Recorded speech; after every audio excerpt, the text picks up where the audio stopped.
Alright, I'm prank calling Dairy Queen.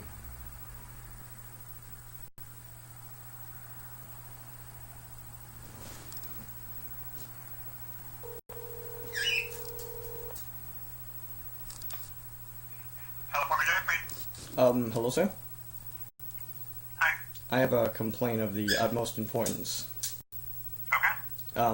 When I came to your store earlier, I ordered a Blizzard, and it was not flipped over before it was given to me. Okay.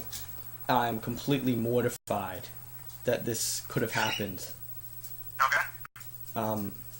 So is there going to be like investigation as to who did this? How could this have happened? I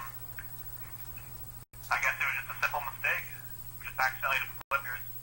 Because it's completely gonna ruin all my trips there if I don't know in my mind that this is gonna be dealt with a professional investigation. Okay. All right. So I'll leave the rest to you, and have a nice day. Okay, thanks a lot. Yep. Bye.